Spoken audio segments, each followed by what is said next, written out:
Hello and welcome back. So I have been talking in this series about the law and how it impacts life insurance companies, and today it's going to be not only life policies but also annuities. So today we're going to talk about the law. It's state law. It's different for every state that protects money that's in life insurance policies and in annuities. Okay, so there's certain guidelines that come in, and typically this shows up in the bankruptcy court. Okay. So there are certain things like Medicaid and that sort of thing that don't necessarily factor in. So generally, this is money protected within a bankruptcy court. And similar to the last installment, okay, similar to 7702, these laws impact family preservation, right? So every state has addressed this to one level or another, okay? Now, the bluer the state, the less likely it may have these protections. So it's actually unclear as to whether or not it's in all 50 states. Okay, so what I recommend that you do is, if this is something that interests you, look up life insurance creditor protection. Okay, just put that in your search engine and look that up. And if it interests you enough, you need to go talk to your local friendly attorney. Attorneys out there are a few of you listening to this, and investment advisors, money advisors, you need to be aware of this, okay? This is the thing that nobody's talking about. This is the thing that all the wealth pundits, all the estate planning, well, not all these, some of the estate planning pundits have figured this out, okay? But you need to look at the protection that your clients have when money is in either that cash value life insurance policy, right? Doesn't apply to term, doesn't build cash, right? So cash value life insurance policy or their annuity, okay? Now, some states even give two levels of protection. There's a certain type of company, we will talk about it later, but that type of company, not brand name, that type of company, which is called a fraternal company, in some states, a lot of states, actually has two layers of protection. And again, attorneys, especially the estate planning attorneys, you really need to know that because some of these states have a very strong fraternal presence, and you need to be aware that's there.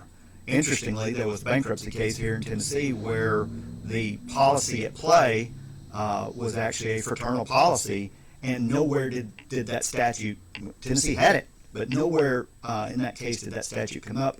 I even know one of those attorneys, he and I chatted, that case was 20 years ago, and this was the first he had heard about that, okay? So estate planning attorneys, you need to be aware of that. Investment folks, you need to be aware of that, because this really affects your small business crowd, right? You put money in that cash value policy. You can loan it out. It's the way you get money out of those. It's called loans. You get too carried away with that, depending on type of policy, you could wreck it, okay? But when you do it right, when you're not getting carried away, okay, you can loan money out of that. That money's safe from creditors. That's what those state statutes are for. So originally we talked about 7702, that's federal, that's tax code, right? Now we're talking about state statutes. It varies for every state. I'm a Tennessee attorney. I'm not trying to practice law anywhere else. I'm letting you know what's out there, okay? So attorneys who are watching, look at your statutes. I can help direct you in that way. Just reach out to me. And I can help you find what you're looking for on the state statute if you don't know that, and especially on the fraternal if you don't know that. But the point here is, again, no insurance company's really talking about this, maybe one or two, especially a few of the fraternals. But no company's really talking about this.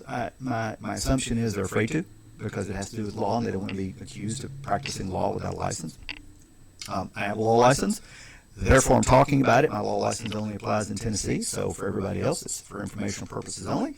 For anybody on here, understand you're not my client until you pay me some money and sign a contract or policy or whatever. But just understand that one of the incredible beauties with life insurance and also with annuities is the creditor protection provided by many state statutes. Okay? So, again, when you are looking through your plan, whether it's transferring money to another generation, whether it's preserving assets now, whether it's a small business owner who would like to have a nice, safe kitty, whether it's money that's in an annuity, whatever it is, the laws behind these policies are the true beauty of the policies. Again, it's not about what particular color, what particular logo, how much the pay for advertising, which, as I tell my kids all the time, when you see an insurance company advertise, figure out who's paying for that advertising. It's you. So, but thank you for being here. Again, this is talking about the law behind life insurance and annuities, the things that all the companies seem to be afraid to talk about, but I'm not. So thanks for coming in. So next time, we're going to talk about company type. And so I've alluded to that when I referenced fraternals. So we're going to talk about company type, okay? And remember, I'm a licensed Tennessee attorney. I'm a licensed life and health agent. But before all that, I actually worked for several insurance companies. I worked on the property and casualty side, but I worked for several different types of companies. So the takeaway from that is what I'm going to talk about next time. I've lived it. So it's not theory. It's not just a great idea. It's not a marketing point. I've lived it. So thanks for coming in.